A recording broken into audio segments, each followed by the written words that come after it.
है हमारा, are the following statement true और फॉल्स। कह रहे हैं कि नीचे दिए गए कथन सही है या गलत है। Give reason for your answer. यदि आप ये कहते हैं कि ट्रू है तो आपको रीजन बताना होगा कि ट्रू है। यदि आपने कहा कि फॉल्स है तो भी आपको रीजन बताना पड़ेगा कि यह क्यों फॉल्स है। ठीक है, चलिए हम लोग इसे सॉल्व करते हैं।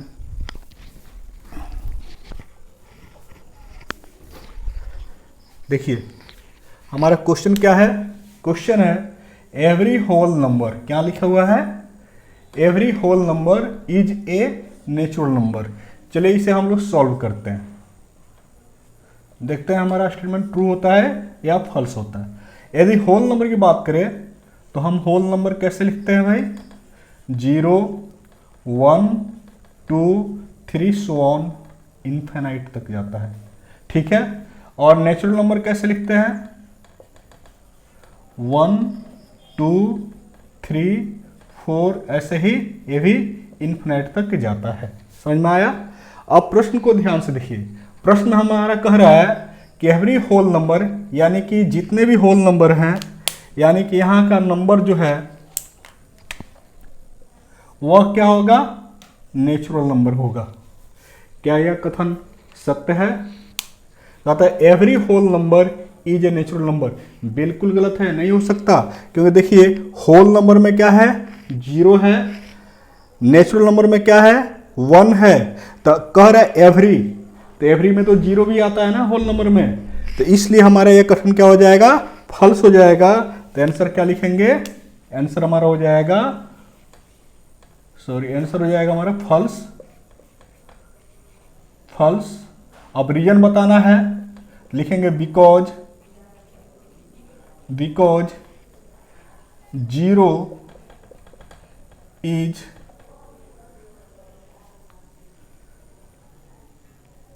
Not a natural number, not a natural number. चलिए नोट कीजिए इसे।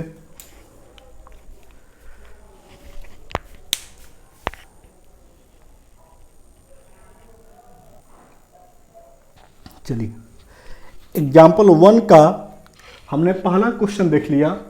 अब हम लोग एग्जाम्पल 1 का सेकंड नंबर क्वेश्चन हम लोग देखेंगे। सेकंड नंबर क्वेश्चन देखिए क्या कह रहा है, कह रहा है एवरी इंटीजर्स, एवरी इंटीजर, देखिए ध्यान से रखिएगा, हर एक शब्द का अपना अलग मायना है।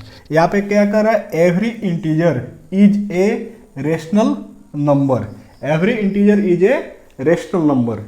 यानी हमें बताना है क्या जितने भी हमारे पास इंटीजर हैं क्या वो रेशनल नंबर है। तो इसका आंसर जो होगा, चलिए इसे पहले हम सॉल्व कर लेते हैं, आंसर तो बाद में बताएंगे। इसे हम लोग सॉल्व करते हैं, सॉल्व। देखिए इंटीजर को हम कैसे लिखते हैं, जेड से लिखते हैं। जेड में क्या क्या नंबर आता है, 0 1 2 3 so on, -1 -2 -3 dot dot dot minus infinite तक जाता है। ये हमारे क्या है, इंटीजर है। यदि हम रेशनल नंबर की बात करें, आपको हमने पहले बताया था रेशनल नंबर को हम कैपिटल क्यू से डिनोट करते हैं। यदि हमने यहाँ पे क्यू लिख दिया तो ये रेशनल नंबर की हम बात कर रहे हैं, तो कैपिटल क्यू से हम इसको दिखाते हैं। तो रेशनल नंबर में क्या आता है, रेशनल नंबर में आता है ऑल रियल नंबर, यानी कि सभी, all real number, all real number क्या होते हैं, वह रेशनल नंबर होते हैं। रियल नंबर में क्या क्या आता है, रियल नंबर हमारा इंटीजर भी आ जाता है। क्या आता है, इंटीजर भी आ जाता है। रियल नंबर में क्या आता है हमारा, इंटीजर भी आ जाता है। इस आधार पर हम कह सकते हैं कि जितने भी हमारे इंटीजर्स हैं वह सभी के सभी रेशनल नंबर होंगे ही होंगे, क्योंकि रेशनल नंबर क्या होता है, वह रियल नंबर ही होता है। एक तरह से जितने भी रियल नंबर होते हैं क्या होते हैं, वह रेशनल नंबर होते हैं। तो इंटीजर भी क्या हमारा रियल नंबर है। तो आंसर क्या हो जाएगा इसका, ट्रू। आंसर क्या हो जाएगा, true, because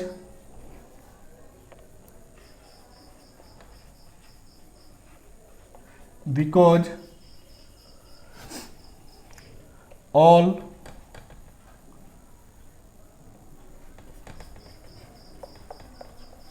integers is a real number, real number। इसमें और लिख सकते हैं and all real number is an is a rational number।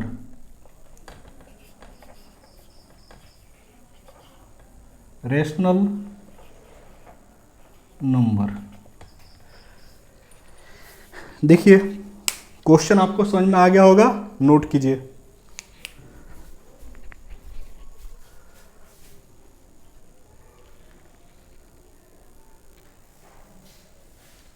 चलिए अब हम लोग एग्जाम्पल 1 का हमने पहला और दूसरा क्वेश्चन देख लिया है। अब एग्जाम्पल 1 का लास्ट और तीसरा क्वेश्चन हम लोग देखते हैं। तीसरा क्वेश्चन है हमारा, कह रहा है, ध्यान से देखिएगा, एवरी रेशनल नंबर, सिर्फ रेशनल नंबर की बात नहीं कर रहा है, एवरी रेशनल नंबर की बात कर रहा है, इज एन इंटीजर। कह रहा है क्या, मतलब कि क्वेश्चन कहने का मतलब है कि क्या जितने भी रेशनल नंबर हैं क्या वे इंटीजर भी होते हैं या हो सकते हैं कि नहीं हो सकते हैं। ठीक है, तो देखिए सॉल्व करते हैं इसको।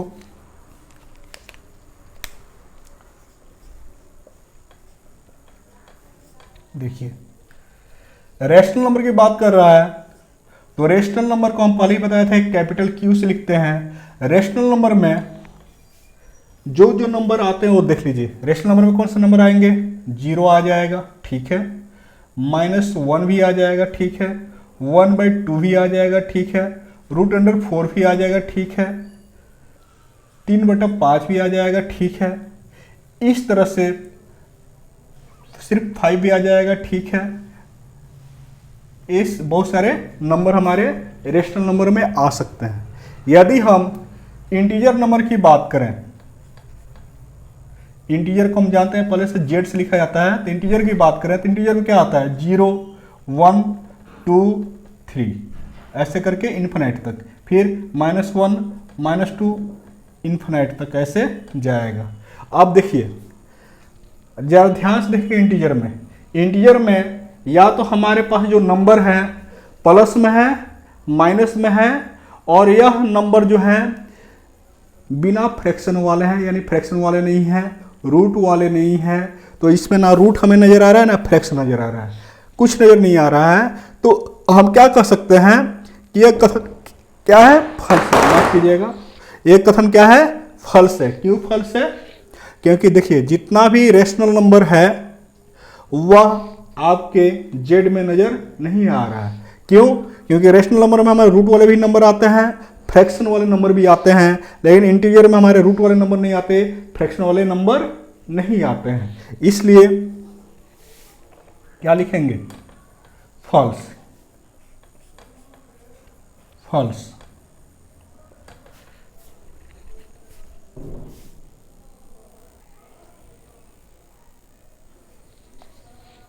रीजन लिखेंगे false because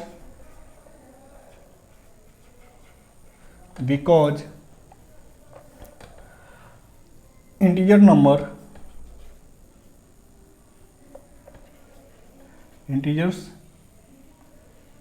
number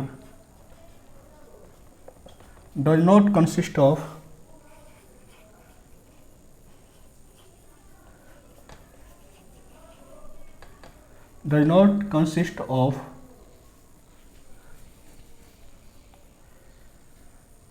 a square root number,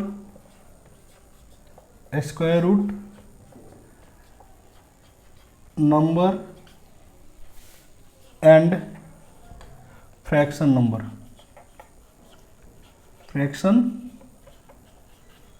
number.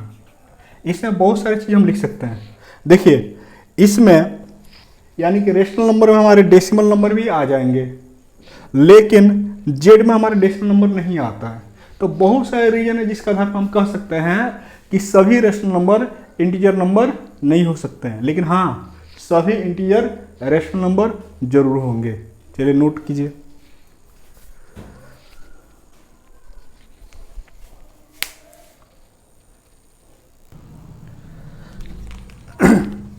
चलिए अब हम एक्सरसाइज 1.1 का एग्जाम्पल 2 देखेंगे। एग्जाम्पल 2 में कह रहा है find 5 rational number between 1 and 2। कह रहा है 1 और 2 के बीच में 5 रेशनल नंबर ज्ञात कीजिए। कितने रेशनल नंबर ज्ञात करना है? 5। देखिए सिंपल सा तरीका हम आपको बता दे रहे हैं। हमें कितने फाइंड करने हैं? 5 रेशनल नंबर। तो हमें अपने आप 5 में 1 बहा लेनी है। देखिए कैसे करेंगे, बनाने का तरीका कैसे बनाएंगे। लिखेंगे solve, we have to find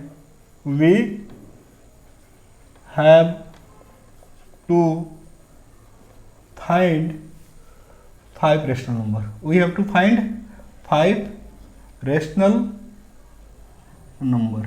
सबसे पहले हमें ये लिख लेना है कि हमें कितने रेशनल नंबर ज्ञात करने हैं। तो हमें 5 रेशनल नंबर ज्ञात करना है, इसलिए अपने आप 5 में हम +1 कर लेंगे। कितना आएगा?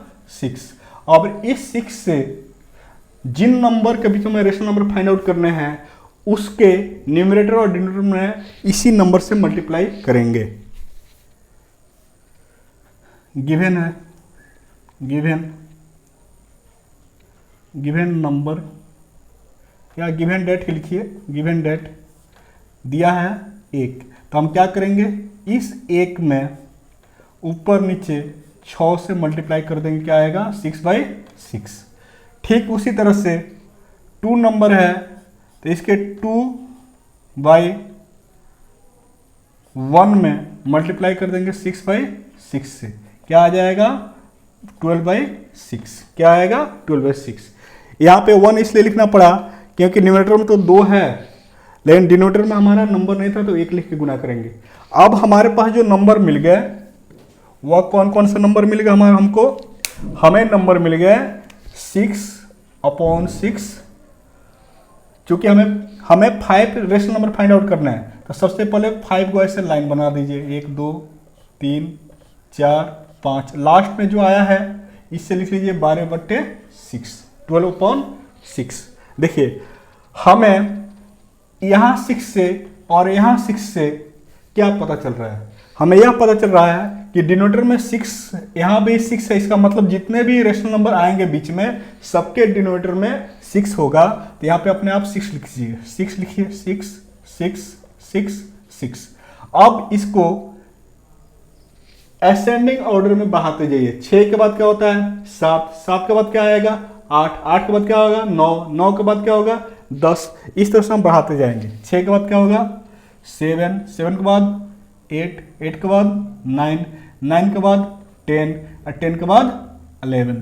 तो कितने नंबर हो गए? 1 2 3 4 5। इतने हो गए। तो अब हमें फाइनली आंसर लिखना होगा। इसलिए 5 रेशनल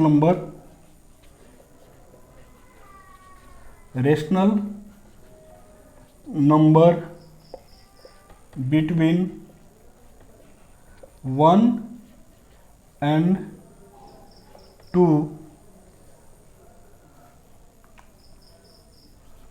आर कौन कौन से हैं? 7/6, 8/6, 9/6, 10/6 और 11/6। चलिए नोट कीजिए।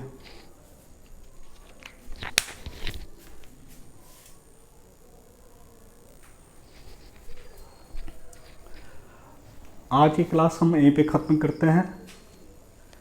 यदि आपको मेरी ये वीडियो अच्छी लगी हो, मेरे पढ़ाने का तरीका यदि आपको अच्छा लगा हो तो प्लीज़ मेरे चैनल को सब्सक्राइब करें, क्योंकि आपके सपोर्ट से ही हम आगे बढ़ सकते हैं। देखिए आप कहीं ट्यूशन पढ़ने जाते हैं तो 200-300 रुपये फीस देते हैं, इवन इंग्लिश मीडियम में है तो हज़ार रुपये भी फीस देते होंगे। हम आपसे सिर्फ आपसे एक लाइक और चैनल का एक सब्सक्राइब मांगते हैं। इससे आपको कोई फीस नहीं देनी है, आप फ्री में सभी कोर्स यहाँ पे पढ़ सकते हैं। हालांकि चैनल बहुत सारे हैं, मेरे पास उतने संसाधन नहीं है। मैं व्हाइट बोर्ड पे और जिस मोबाइल से मैं वीडियो शूट कर रहा हूँ साधारण मोबाइल है, फिर भी मैं कोशिश कर रहा हूँ आपको अच्छी क्वालिटी का शिक्षण सामग्री आपके सामने प्रस्तुत करूँ।